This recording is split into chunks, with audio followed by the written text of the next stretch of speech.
It's better to ensure survival under negative outcomes than it is to predict success under favorable ones. Say that again. It's better to ensure survival under negative outcomes than it is to predict success under favorable ones.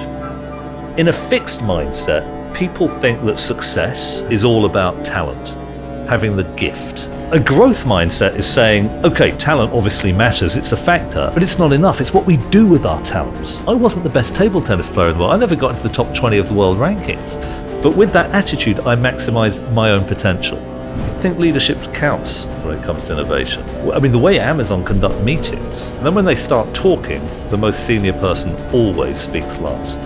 You'll get an unvarnished access to the insights of your brilliant team, rather than speaking first and everyone basically converging on what you as a leader has just said. There are a lot of people with truly brilliant ideas, huge potential, who never act on their dreams. But having the idea doesn't mean a thing. You've actually got to act on that idea. Honestly, I think we shouldn't underestimate how damaging it can be if... But the more powerful form of leverage is who's on your team. So I'm going to ask you a question. If I gave you an opportunity to build a world-class team of A players, and the only people on your team were A players, I mean 7-footers.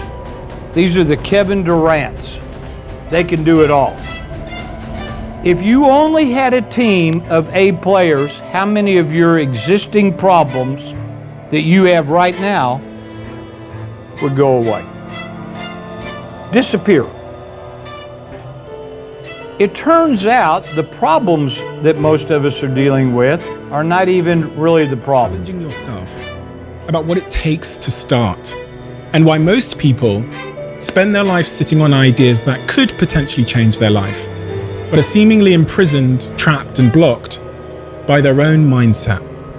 He talks about how some of the most talented people in the world can fall short of their potential, and how some people with seemingly no talent at all can achieve miraculous things. If you apply the learnings from this conversation, I have no doubt that it will make you a better person.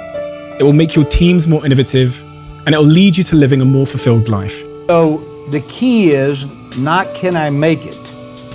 The key is can I make it and keep it? Those are two entirely different skill sets, and in fact, they are almost diametrically opposed.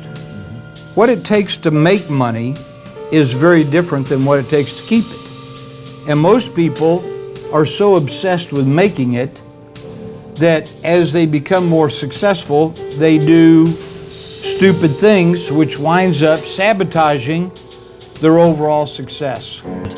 The only way never to fail is never to try. But then your life is a failure, because you've just stayed in your comfort zone the whole time. You know, in simple activities, diversity of opinion, cognitive diversity doesn't help you. If it's obvious what to do, why would you want diversity?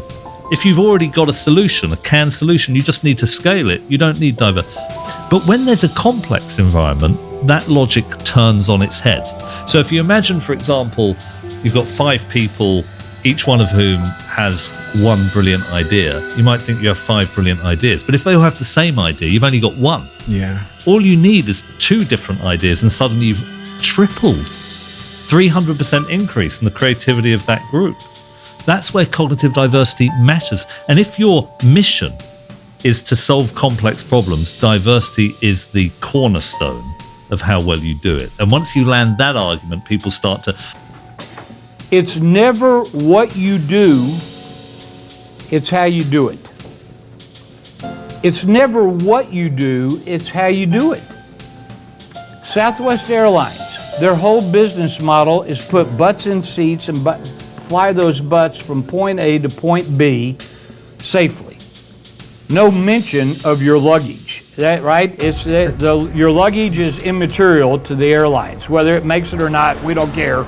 Let's just make sure the person gets from point A to point B. It doesn't even have to be on time. Southwest Airlines has made more money in the last 10 years in the airline business than the rest of the airline industry cumulatively since Orville and Wilbur Wright. Now you think about that. One airline has made more money than everybody else since Orville and Wilbur.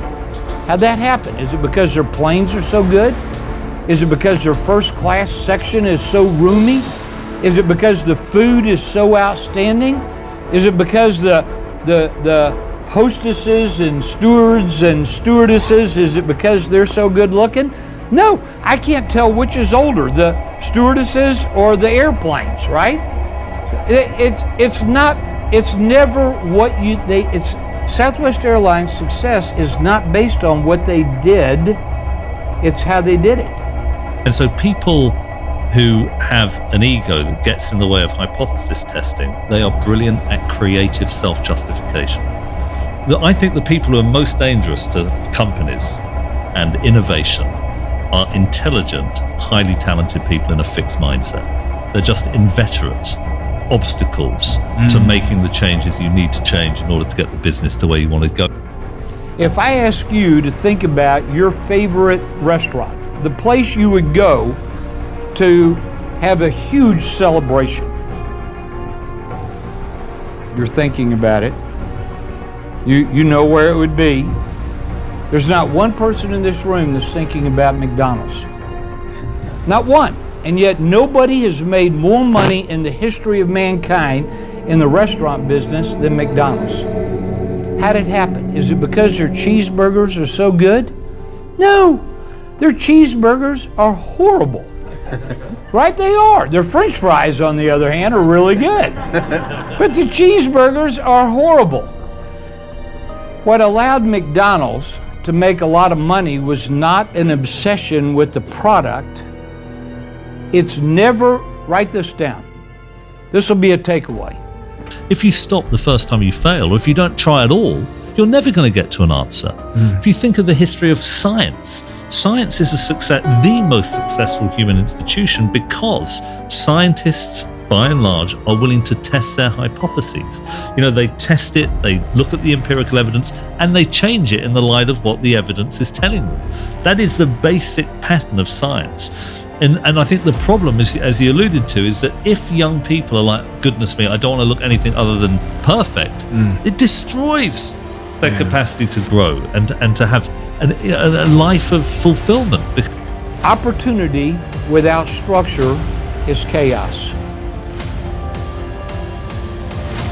The Achilles tendon of most entrepreneurs is structure. They hate it. That's why they started their own business, is because they hate the idea of having structure, and yet structure is critical for scaling. I hear a lot of people in here talking about scaling, or scaling is just a Silicon Valley word for growth. That's all it is. How do I grow this thing? Hello? Hello? Are you with me on that? Being 10 pounds overweight is not the problem. Everyone wants to be successful. Everybody. I don't know one person that doesn't want to be successful. So I think it's probably quite important to define what that word means under your own definition of that word. The holistic definition, not just the professional definition, but how would you define that?